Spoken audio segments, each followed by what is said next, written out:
Hello बच्चों, नमस्कार। आप सभी का स्वागत है हम सभी के प्यारे से YouTube channel Ayurveda physics classes पर। और हम पढ़ रहे चैप्टर 11 का नाम है रे ऑप्टिक्स, किरण प्रकाशी की। और किरण प्रकाशी में चल रहा था प्रकाश के अपवर्तन संबंधित घटनाएं। उसमें से हमने एक कर लिया था कांच की पट्टिका से अपवर्तन, और आगे का नाम कुछ रह गया था क्योंकि लाइट लगी तो अंधेरा हो गया था उस टाइम। तो आगे देखिए क्या है। किसी द्रव से भरे पात्र के पेंदे में रखे सिक्के का ऊपर उठाव दे। किसी द्रव से भरे पात्र के पेंदे में रखे सिक्का उसमें कुछ भी हो सकता है, बोल हो सकते हैं, कुछ भी हो सकता है। मैंने यहाँ पे सिक्का लिया। किसी द्रव से भरे पात्र के पेंदे में रखे सिक्का ऊपर उठा हुआ दिखाई देना। तो क्या होता है, किसी मान लो पास कुछ द्रव से कोई मान लो टैंक है। ये मान लो अपने पास क्या है, टैंक है। कोई मान लो टैंक है, बाल्टी है, कुछ मान लो। और यहाँ पे एक सिक्का रखा हुआ है, यहाँ पे एक सिक्का रखा हुआ है। क्या होगा, मान लो इसमें पानी भरा है। इसमें क्या भरा हुआ है, मान लो इसमें पानी भरा हुआ है। पानी क्या भरा हुआ है इसमें, इसको आप समझ लें, इसमें पानी भरा हुआ। क्या भरा है इसके अंदर, लिक्विड। मैंने यहाँ पे पानी मान लिया। और मान लो कि उसको यहाँ से देख लो, उसको यहाँ से देख लो तो होता क्या है, ये सिक्का अपने को ये थोड़ा सा ऊपर उठा हुआ दिखाई देता है। या यूं बोल दीजिए कि जो पानी के भरे टैंक का जो पेंड है, इसका जो सरफेस है, बेस है, वो थोड़ा सा ऊपर उठा हुआ दिखाई देता है। ये तो क्यों दिखाई देता है, ये दिखाई देता है प्रकाश के अपवर्तन के कारण। किस कारण, प्रकाश के अपवर्तन के कारण। होता है क्या, ऐसा होता है। देखिए यहाँ पे मान लो ये कोई सिक्का है, यहाँ से एक किरण आई मान लो, और कैसे भी वो मान लो अभिलंबत आपतित होगी, इसको बोले पी। और ये बन गया आपके पानी की सतह, पानी की सतह बनाते हैं यहाँ पे मैक्सिमम। इस पर मान लो क्यू, और इसको बोलते हैं पी क्यू आर। तो जो किरण अभिलंबत आपतित होती है वो वैसे वैसे निकल जाती है, उसमें कोई अपवर्तन नहीं होगा। और मान लेते हैं एक किरण यहाँ से तिरछी आ रही, एक किरण यहाँ से जो तिरछी आ रही, तो जो किरण तिरछी आ रही है तो तिरक आ रही है, उसका यहाँ पे क्या होगा, अपवर्तन होगा। ये कौन सा माध्यम है, सघन माध्यम है। मान लो पानी है तो क्या बन गया, सघन बन गया। ये मान लो हवा है, ये क्या बन जाएगा, विरल बन जाएगा। तो जब भी किरण आ रही है तो सघन माध्यम से विरल माध्यम में जाएगी तो अभिलंब से दूर हट जाएगी। तो यहाँ मान लो अपन ने ये बना लिया अपन ने अभिलंब। ये क्या मान लिया अपन ने, अभिलंब बना लिया। और मान लो अपन यहीं से देख रहे हैं, अपन यहीं से मान लो यहाँ से देखें, यहाँ अपनी आंख है, तो ये क्या होगी, अभिलंब से थोड़ी दूर हट जाएगी, अभिलंब से दूर हट जाएगी। था इसको मैं बड़ा कर दूं, अभिलंब से थोड़ी दूर हट जाएगी। ये आपका क्या बन गया, अभिलंब एन। तो यहाँ मान लो आपकी आंख है, यहाँ आपकी क्या है, आई है आपकी।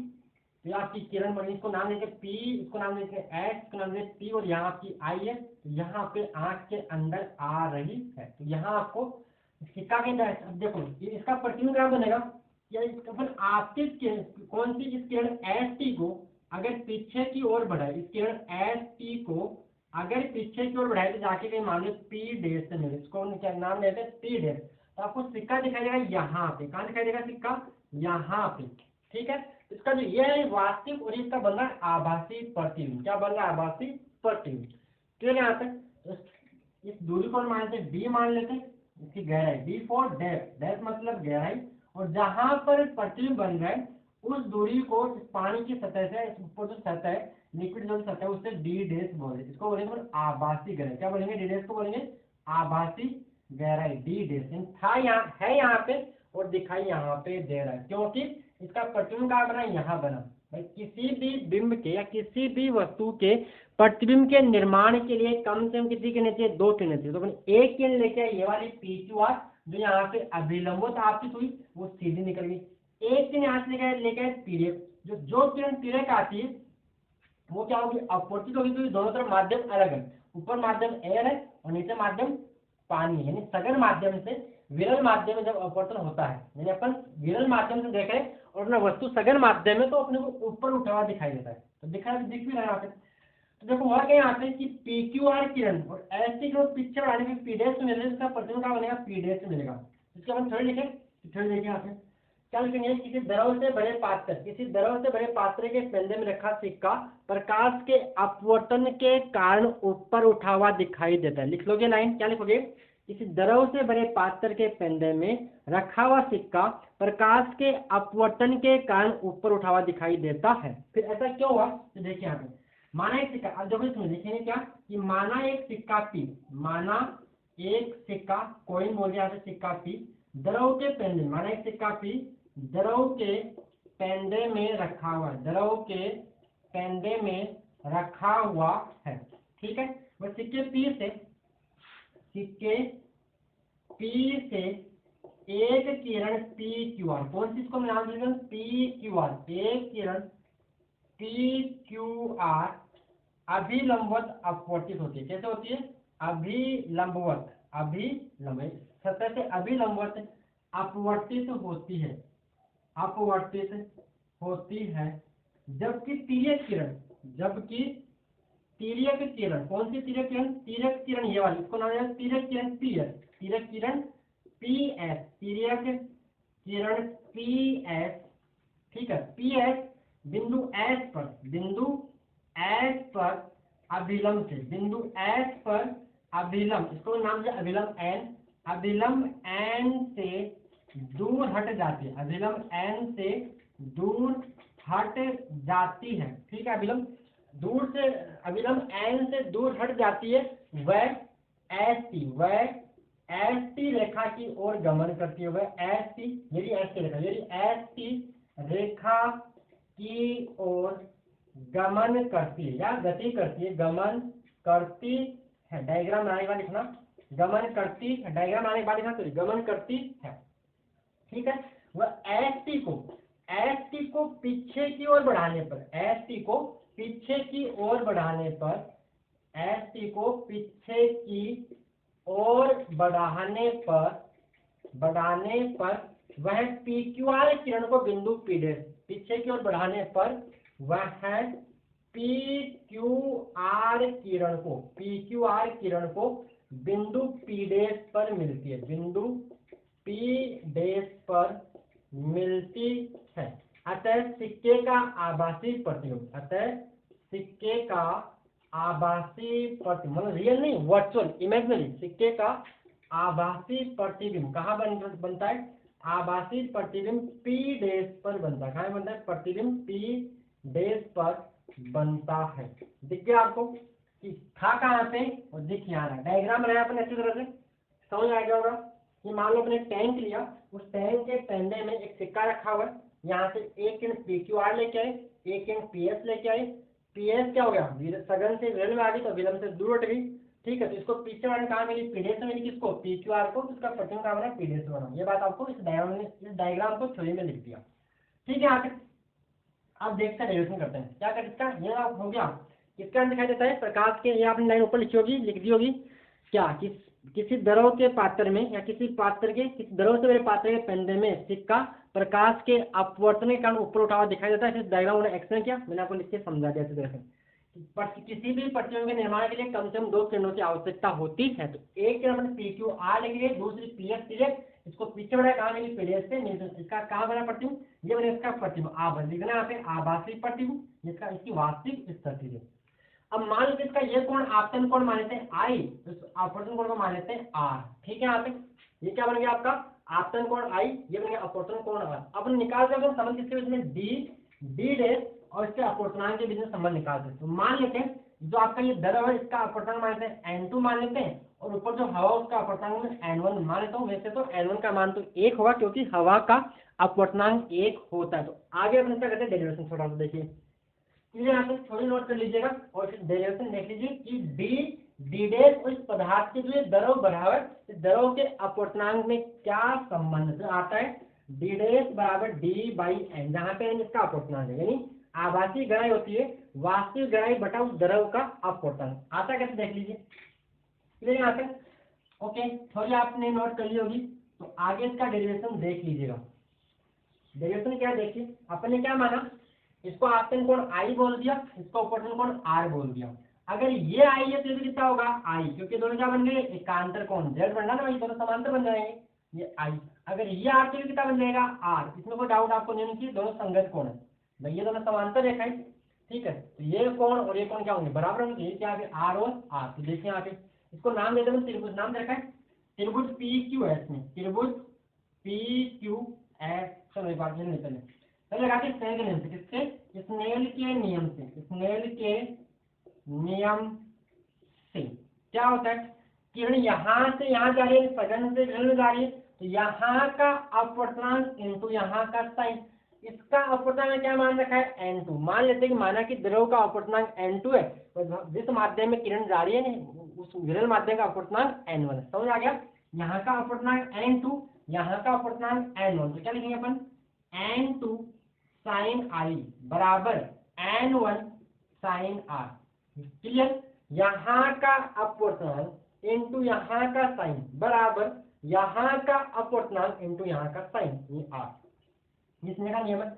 अब देखिए अपन साइन आई और साइन आर का मान नहीं निकाल सकते। साइन आई का मान निकाल, साइन का लंब बटा कर्ण, लंब बटा अपने ये चेक कर्ण। तो देखिए यहाँ पे ये कोण क्या है, बहुत छोटा है। ये कोण क्या होता है, समीकरण में अप्रोक्सीमेशन तो अजम्पशन ले रहे, ये कोण बहुत छोटा है। तो यदि कोण बहुत छोटा हो, यदि कोण बहुत छोटा हो तो आप मैथ से जानते हो, क्या जानते हो कि tan साइन थीटा लगभग tan थीटा के बराबर होता है। कब, जब कोण बहुत छोटा है। यानी अपन इस टाइम साइन में tan लिख सकते हैं। तो क्या बन जाएगा, ये बन जाएगा n2 tan i, tan i भाई tan i को मैं क्या लिख रहा हूँ, साइन i को लिख रहा हूँ tan i, क्योंकि यदि कोण बहुत छोटा हो तो यहाँ पे i और r बहुत छोटे हैं। तो क्या लिखेंगे अपन n2 tan i, sine i की जगह tan i बराबर n1 tan r। अब लोग tan i और tan r का मान निकाल। देखिए त्रिभुज PQS में, त्रिभुज PQS में tan क्या होता है, लंब बटा आधार। क्या होता है, लंब बटा आधार। तो ये i, ये क्या बन जाएगा लंब, ये क्या बन जाएगा आधार। तो इसको अपने QS को मान लो, tan i को अपन थोड़ा इसको x मान लो, QS क्या बन जाएगा x। तो क्या बन जाएगा x अपॉन आधार, लंब बटा आधार। तो आधार कौन सा बनेगा, ये PQ। इसके बाद देखिए 90 के साथ तो कर्ण बनेगा ना, तो ये बन जाएगा लंब, ये बन जाएगा आधार PQ। और PQ का मान है D, D क्या इसकी वास्तविक गहराई, D क्या इस सिक्के की वास्तविक गहराई। कहाँ से, ऊपर जो आपका लिक्विड सरफेस है, जो आपके द्रव की सतह से, द्रव की सतह से। तो ये क्या बन जाएगा tan i x upon D। इसी प्रकार की क्या निकाले अपन, त्रिभुज PQS में, त्रिभुज PQS में क्या निकाले tan r, क्या होगा लंब बटा आधार। लंब कितना बनेगा x, जबकि आधार कितना बनेगा, ये दूरी कौन सी P', किसके बराबर है, D' के बराबर। D' क्या है, आभासी गहराई। तो यहाँ पे x अपॉन D'। तो करना कुछ नहीं, समीकरण 1 नाम दे दीजिए। तो समीकरण 1 में tan i व tan r के मान रखने पर, समीकरण 1 में tan i व tan r के मान रखने पर क्या बन जाएगा, लिख देना यहाँ पे समीकरण 1 में tan i व tan r के मान रखने से क्या बनेगा n2, tan i का मान है x अपॉन d बराबर n1, tan r का मान कितना है x अपॉन d'। तो यहाँ पे क्या बनेगा, x से x कैंसिल, तो क्या बचा n2 अपॉन d बराबर n1 अपॉन d'। अब यहाँ पे अपन क्या मान लेते हैं कि यदि माध्यम एक, क्या मान रखा अपन ने, हवा। यदि माध्यम एक, यानी ये, इसको आप माध्यम एक बोल दीजिए, इसको माध्यम दो बोल दीजिए।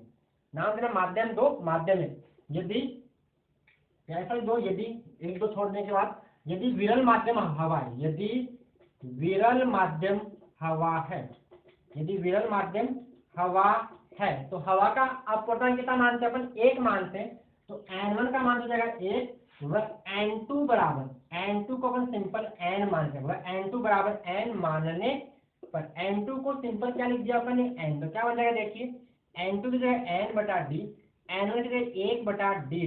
ठीक है, तो यहाँ से क्या लिखे, यहाँ से निकलते हैं क्या लिखें, ये बन जाएगा n इंटू d' बराबर d। तो d' बराबर d बाई n, d' बराबर d बाई n। इसको शब्दों में लिख सकते हैं आभासी गहराई, आभासी गहराई बराबर क्या लिखोगे, आभासी गहराई बराबर वास्तविक गहराई बटा, लिख दो क्या लिखो, आभासी गहराई बराबर वास्तविक गहराई बटा अपवर्तनांक। अपवर्तनांक किसका है, इसका जिस माध्यम से किरण आ रही है, यानी जिस माध्यम में आपका सिक्का रखा हुआ है, ठीक है, जिसमें मतलब द्रव का अपवर्तनांक। तो डेरिवेशन सिंपल था, आभासी गहराई बराबर वास्तविक गहराई बटा n। बुक में नहीं लिखा, मैंने आपको करवा दिया, ठीक है, ये आपको ठीक है। यहाँ पे तो ये हो गया आपका किसी द्रव से भरे पात्र में कम आ रहा है, ज्यादा कमी आ रहा है। भाई देखो इसमें गहराई में भाग लग रहा है किसी का, और n का मान हमेशा आप जानते हो एक से ज्यादा होगा, हवा के लिए एक, बाकी n का हमेशा एक से ज्यादा होगा। तो आभासी गहराई हमेशा कम आएगी, कब आएगी, लेकिन जब आप किरण जैसे मतलब जिस वस्तु को अपन देख रहे हो वो सघन माध्यम में रखी हो और उसको विरल माध्यम से देख रहे हैं, विरल से देख रहे हो वस्तु किसने रखी है, सघन में। तो इस टाइम आपकी आभासी गहराई कम होगी, ज्यादा ही हो सकती है, डिपेंड करता है माध्यम के ऊपर, लेकिन अपने को ये याद रखना है। फिर आता है जो भी आपका किसी द्रव में या किसी टैंक में रखे हुए सिक्के का या किसी वस्तु का ऊपर उठाव दिखाई देगा कंसेप्ट। आगे बात करते हैं कि आपके तारे टिमटिमाते हुए क्यों दिखाई देते हैं, तो उसका भी रीजन अपवर्तन है, थ्योरी है, मैं आपको दिखाता हूँ। अगर आपको आता है तो आप वीडियो देखने की जरूरत नहीं कि थ्योरी एक्सप्लेन करने का नाम उसमें। ठीक है, डेरिवेशन आपको करवा दिया। आगे देखिए, प्रकाश के अपवर्तन की तीसरी घटना। पहली मैंने आपको इससे पिछले वीडियो करवा दी थी, दूसरी ये करवा दी। तीसरी क्या है? तारों का टिमटिमाना। तारे टिमटिमाते हुए क्यों दिखाई देते हैं? तारे टिमटिमाते हुए क्यों दिखाई देते हैं? टिमटिंग ऑफ स्टार्स, टिमटिंग ऑफ स्टार्स। नेक्स्ट हेडिंग, तारों का टिमटिमाना, तारों का टिमटिमाना। तो देखिए थोड़ी सुन लीजिए क्या होता है कि जब प्रकाश, तारों से चलने वाली प्रकाश किरण हमारी आंख में प्रवेश करती है तो वो वायुमंडल की विभिन्न परतों से गुजरती है, और हर एक जो वायुमंडल की परतें, उनका घनत्व क्या होता है? अलग अलग है। उनका घनत्व अलग अलग, उनका अपवर्तनांक क्या होता है? अलग अलग होता है। तो अपवर्तनांक अलग अलग होने के कारण प्रकाश किरण, इन तारों से हमारी आंख में प्रवेश करने वाली प्रकाश किरण लगातार अपवर्तित होती रहती है। अगर लगातार अपवर्तित हो रही है तो उसकी लगातार दिशा में परिवर्तन होता रहेगा, इसलिए अपने तारे टिमटिमाते दिखाई देते हैं। ये इसकी थ्योरी में इसको लिख देता हूँ, आप मेरे साथ साथ लिख लीजिए। क्या लिखेंगे कि जब तारों से चलने वाली प्रकाश, मैं तारों से प्रकाश किरण चल के आपकी आंख में आएगी तभी तो आपको तारे दिखाई देंगे। जब तारों से चलने वाली प्रकाश किरण हमारी आंख में पहुंचती, जब तारों से चलने वाली प्रकाश किरण हमारी आंख में पहुंचती है, हमारी आंख में पहुंचती है, तो वह वायुमंडल की विभिन्न परतों से गुजरती है। तो वह वायुमंडल की विभिन्न परतों से, वायुमंडल की विभिन्न परतों से गुजरती है, विभिन्न परतों से गुजरती है, जिनका अपवर्तनांक अलग अलग होता है। घनत्व अलग अलग होता है, मतलब अपवर्तनांक, इसको लिख रहा हूं, जिनका अपवर्तनांक अलग अलग या भिन्न भिन्न होता है, अलग अलग होता है, जिससे प्रकाश किरण, जिससे साथ साथ लिख लीजिए, जिससे प्रकाश किरण लगातार अपवर्तित होती है। अपवर्तन मतलब मुड़ना, लाइट का बैंड होना, लगातार अपवर्तित होती रहती है, लगातार अपवर्तित होती रहती है। इसके कारण उसकी दिशा में, इसके कारण उसकी दिशा में, इसके कारण उसकी दिशा में, मतलब जिस दिशा में चल रही है वो लगातार ऐसे परिवर्तित होती रहती है। इसके कारण उसकी दिशा में लगातार परिवर्तन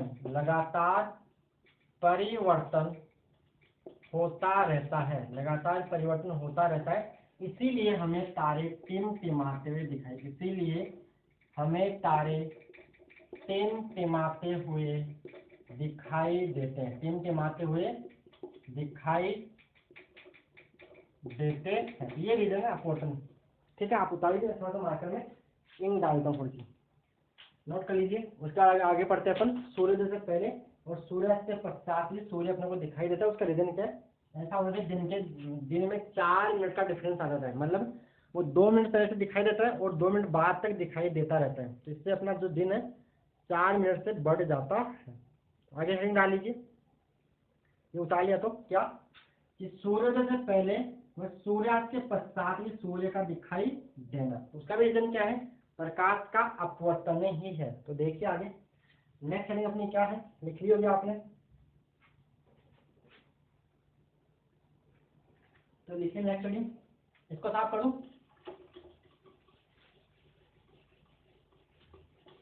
नेक्स्ट हेडिंग ये है कि सूर्योदय से पहले, सूर्योदय से पहले वह सूर्यास्त के पश्चात, मतलब सूर्य अस्त होने के बाद भी आपको सूर्य दिखाई देता है 2 मिनट तक। सूर्यास्त के पश्चात भी सूर्य का दिखाई देना, उसका रीजन क्या है? लिख लीजिए, लिखो, क्या लिखोगे? सूर्योदय से पहले व सूर्यास्त के पश्चात भी सूर्य प्रकाश के अपवर्तन के कारण दिखाई देता है। ये लाइन लिखने के बाद आप डायग्राम बना लीजिए। क्या लिख लिया? प्रकाश के अपवर्तन के कारण दिखाई देता है। अब डायग्राम देखिए कि मान लेते हैं अपने पास ये पृथ्वी, ये क्या है? ये मान लो पृथ्वी है, और इस पृथ्वी मान लो आप यहाँ खड़े हो, और मान लीजिए आपकी आंख यहाँ पे, आपकी आंख यहाँ पे है, और इसको बोल रहे हैं क्षैतिज, इसका बोल रहे हैं क्षैतिज, जहाँ पर खड़े, ये क्या बनेगा क्षैतिज, हॉरिजॉन्टल सरफेस है। और मान लो सूर्य कहीं यहाँ पे, सूर्य कहीं यहाँ पे, इसको बोलेंगे सन, सूर्य, ये इसकी वास्तविक, ये क्या है इसकी वास्तविक स्थिति, वो रियल में तो यहाँ पे है, ये उसकी है वास्तविक स्थिति को बोल रहे हैं अपन, ऐसे दिखा रहे हैं। अब देखिए होता क्या है, जो पृथ्वी के पास की जो वायुमंडलीय परतें हैं, पृथ्वी के पास की जो वायुमंडलीय परतें, उनका अपवर्तनांक ज्यादा होता है। क्यों? क्योंकि यहाँ पे एटमॉस्फेयर, यहाँ पे हवा O2 के मॉलिक्यूल्स है, N2 के मॉलिक्यूल्स है, ऑक्सीजन के अणु है, नाइट्रोजन के अणु है। यहाँ की जो पास की परतें, उनका अपवर्तनांक ज्यादा होता है, जबकि जो दूर की परतें, यानी पृथ्वी सतह से दूर की परतें, उनका अपवर्तनांक कम होता है। तो होता क्या है कि यहाँ से जो प्रकाश किरण चल रही है, वो विरल माध्यम से सघन माध्यम में प्रवेश करती है, और विरल माध्यम से सघन माध्यम में प्रवेश करेगी तो अभिलंब की ओर झुक जाएगी। यानी हुआ क्या, यहाँ से प्रकाश किरण आ रही थी, लेकिन वो विरल से सघन में आ गई, उसको ऐसे जा रही, लेकिन वो घूम के ऐसे आ गई, क्या ऐसे इसकी आंख में आ गई। ठीक है, क्यों हुआ? जो प्रकाश के अपवर्तन के कारण, कि यहाँ विरल से सघन में आ रही है तो अभिलंब की ओर झुक गई। अब यहाँ पे जो आदमी यानी ऑब्जर्वर खड़ा है या प्रेक्षक खड़ा है, उसको ऐसा लग रहा है कि प्रकाश के यहाँ से नहीं, इसको पीछे बढ़ा है, इसको पीछे बढ़ा, मैंने इसको पीछे यहाँ बढ़ाया, ऐसे बढ़ा के देखा, तो उसको ऐसा लग रहा है कि प्रकाश किरण यहाँ से आ रही है, ऐसा लग रहा है, लेकिन वास्तव में वहां से नहीं आ रही, वो आ तो यहाँ से रही। उसको क्या लगता है कि सूर्य कहीं यहाँ पे, ये बन जाएगी क्या, इसको बोलो एक्स डेश, इसको बोलते हैं सूर्य की आभासी स्थिति। क्या बोलेंगे? इसको बोलेंगे आभासी स्थिति। रियल में नहीं है, ये वर्चुअल पोजिशन, ये होगी सूर्य की आभासी, होगी वास्तविक। सेम काम ये कब है? ये सूर्योदय के समय। ये कब है? सूर्योदय के, जब सूरज आपका उग गया उस टाइम। सेम काम सूर्यास्त में कर सकते हैं कि मान लो सूर्य के यहाँ पे पहुंच गया, सूर्य के यहाँ पे पहुंच गया, तो वही यहाँ से प्रकाश किरण आ रही है, लेकिन यहाँ जो पृथ्वी सतह से दूर जो परतें हैं, उनका अपवर्तनांक कम है, तो विरल माध्यम की तरह काम करेगी। और जो पृथ्वी सतह के पास जो परतें हैं, वायुमंडलीय परतें, उनका अपवर्तनांक ज्यादा है, तो एक तरह सघन माध्यम की तरह काम करेगा। तो यहाँ से जो प्रकाश किरण आ रही है, वो विरल से सघन में जा रही है, तो अभिलंब की ओर झुक हो जाएगी। जब भी प्रकाश किरण विरल से सघन माध्यम में जाती है, तो अभिलंब की ओर मुड़ जाती है। यहाँ भी सेम फिनोमेना होगी, सेम घटना होगी, यहाँ से किरण आई, लेकिन वो अभिलंब की ओर झुक गई, यानी इसकी आंख के अंदर आ गई। यहाँ जो आदमी खड़ा है, इसको बोलेंगे प्रेक्षक। क्या बोलेंगे इसको? प्रेक्षक। ऑब्जर्व जो देख रहा है, उसको ऐसा लग रहा है कि जो किरण आ रही है वो कहीं यहाँ ऊपर से आ रही है, इसको पीछे बढ़ाने पर उसको लगेगा सूरज के यहाँ पे, सूर्य कहीं यहाँ पे है, वही एस डे इसकी वास्तविक। देखो यहाँ पे ये कब है? यह है सूर्यास्त के समय। कब है? सूर्यास्त के समय। ये हो गया सूर्य की वास्तविक स्थिति और ये सूर्य की आभासी स्थिति। और इसको अपन बोल रहे हैं, यहाँ पे अपन बना लिया क्या, ये पृथ्वी अभिलंब। ये क्या बनेगा? अभिलंब। क्या बनेगा? केंद्र से पास होगा ना अभिलंब, को गोलाकार सतह का अभिलंब केंद्र से पास होगा, तो आपको समझ आ जाएगा। तो क्या लिखोगे? क्या लिखा आपने? डायग्राम बना लिया कि सूर्य से पहले व सूर्यास्त के पश्चात सूर्य प्रकाश के अपवर्तन के कारण दिखाया जाए। फिर आगे लिखिए, क्या लिखोगे? पृथ्वी के पास की, पृथ्वी के पास की वायुमंडलीय परतों का, वायुमंडलीय परतों का अपवर्तनांक अधिक होता है, अपवर्तनांक अधिक होता है, जबकि पृथ्वी से दूर स्थित वायुमंडलीय परतों का अपवर्तनांक कम होता है, या घनत्व कम होता है, यानी अपवर्तनांक में से इसको अपवर्तनांक के टर्म्स में लिख रहा हूं, परतों का अपवर्तनांक कम होता है। अतः सूर्य से चलने वाली प्रकाश किरण, सूर्य से चलने वाली प्रकाश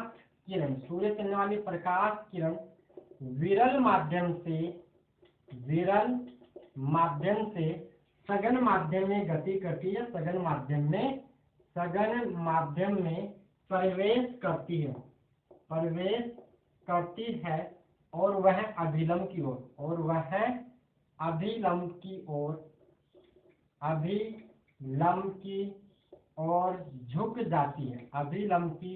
ओर झुक जाती है, ठीक है। इसी कारण पृथ्वी सतह पर खड़े प्रेक्षक मतलब ऑब्जर्वर, जो उसको देख रहा है सूर्य को, प्रेक्षक को सूर्य की आभासी स्थिति, प्रेक्षक को सूर्य की आभासी स्थिति कहाँ दिखाई देती है, आभासी स्थिति एस देश पर दिखाई देती है, एस देश पर दिखाई देती है। इसका रीजन है प्रकाश का अपवर्तन, ठीक है। और इसकी वजह से आप ये भी लिख सकते हो कि इसके कारण सूर्योदय से 2 मिनट पहले वह सूर्यास्त के पश्चात 2 मिनट तक दिखाई देता है। इससे अपना दिन में 4 मिनट का अंतर आ जाता है। कितना, 2 मिनट पहले से दिखाई देगा और 2 मिनट बाद तक दिखाई देगा, तो कितना हो गया टोटल 4 मिनट का डिफरेंस आ जाएगा। तो ये थी आपके प्रकाश के अपवर्तन संबंधी घटना। एक घटना और होती है, किसी मतलब दरों में रखी हुई छड़ का मुड़ा हुआ दिखाई देना, तो वो भी क्या है, प्रकाश के अपवर्तन के कारण। यानी किसी दरों में रखी हुई छड़ का मुड़ा हुआ दिखाई देना। आप इसको घर पे करके देख सकते हो। मान लो आप पानी का गिलास लीजिए, कांच का गिलास, उसमें पेंसिल या कुछ भी रख दीजिए, स्ट्रॉ वगैरह, तो आपको इससे मुड़ी हुई दिखाई देगी, इसके ये आपको ऐसे दिखेगी। ये भी किसका कारण है, प्रकाश के अपवर्तन के कारण दिखाई देती है। तो ये थी आपकी प्रकाश के अपवर्तन संबंधी घटनाएं। उसका इसके 2-4 आपके जो एग्जाम्पल कौन सा, 4.7 11.7 11.8 11.9 एग्जाम्पल। उसके बाद स्टार्ट करेंगे पूर्ण आंतरिक परावर्तन, टोटल इंटरनल रिफ्लेक्शन, ठीक है। तो इस वीडियो में इतना ही। अगर आप वीडियो अच्छा लगा तो वीडियो को लाइक कर दीजिएगा और चैनल सब्सक्राइब कर लीजिएगा। ओके भाई, धन्यवाद।